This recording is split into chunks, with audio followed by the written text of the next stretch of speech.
I do find the pricing tools to be useful both in an up market and a down market.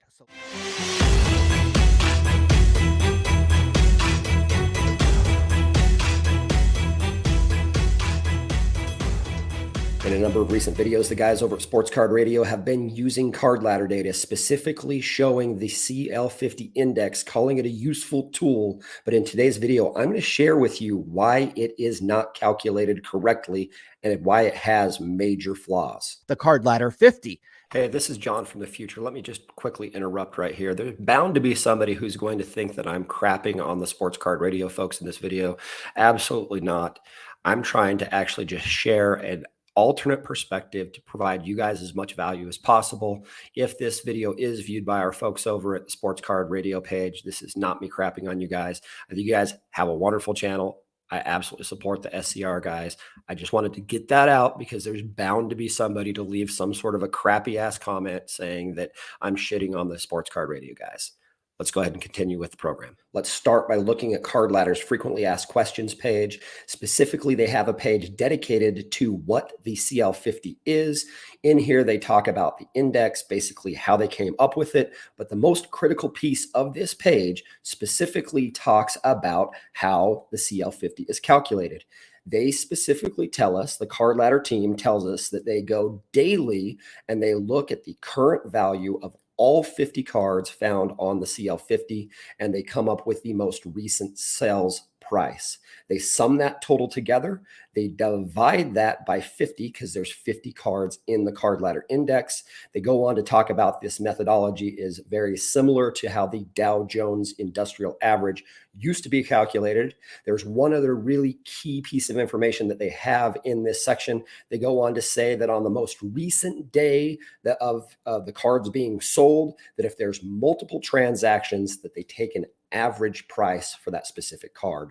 So if a Michael Jordan PSA 9 rookie card was to sell twice on one day, they would take a blended or the average price of that Michael Jordan rookie card. Many of you are bound to be better visual learners, so I wanted to take just a quick moment and explain this by looking at the CL50 index page. The way that the Card Ladder team is telling us that they are calculating the current value is they are taking the last sold price, which they publish on this page. They're totaling all of those last prices together. They're dividing by 50 because there's 50 total cards. And it's going to come up with this current value, which they have published as $13,621 on October the 23rd. Now, I'm recording this video on the 24th.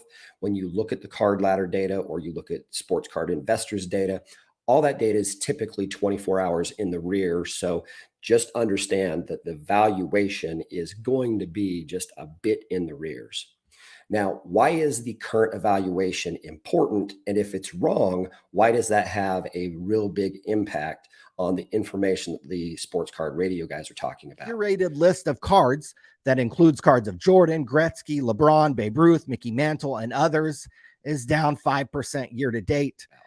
Well, to come up with the growth rate, you need to fully understand the current valuation number. They have it listed as 13,621. To come up with the growth rate, you would take that number, you would subtract it from the starting index value. And now this number is going to change. This number will change depending upon which period of time you're looking at. As you can see, I'm looking at a 3-month period of time. If we were to look at a 1-month period of time, that starting evaluation number has changed. But to come up with the growth rate, you take the current evaluation number, 13,621, minus the starting evaluation number, which 1 month ago they are claiming it was 1407 or 097. You subtract those two, then you divide it from that starting number, and that's going to give you either a positive or a negative growth rate. In this case, they're stating that we were down 3.38%. So the Sports Card Radio team and a lot of channels use this data to kind of give an overall evaluation if the market is growing or if it's losing value. But if that number, if these numbers aren't right, then you may not have a real understanding of how quickly the market is depreciating in value or how quickly the market is gaining in value. Let me get into very specific details as to why the current valuation number is just flat out wrong, and not wrong by a little bit, wrong by a whole heck of a lot. So I went ahead and did the legwork for all of us. I went to the CL50 and took all 50 cards that they have listed and the grade assignments that they have listed. I went and extracted all of the sales data, the most recent sales data. For full transparency's sake, I did that on the 23rd at 5:24 p.m. All 50 cards are listed here. Here are the grade assignments that specifically are called out on the CL50 index page. And then I went and did the exact steps that they have listed in their frequently asked question page to calculate or mirror the way that they should be calculating the CL50. I took the last sold price, and in scenarios where there were multiple sales, I went ahead and I pulled in all the multiple sales. For your benefit, I'm telling you exactly which site that they sold on and which date that those cards sold on as well. So feel free at any point, if you're more curious about this data, you can pause along the way and look at the data specifically card by card. But I went ahead and I pulled the last sales data for all 50 cards. Those cards that had multiple sales, I went ahead and did the average myself.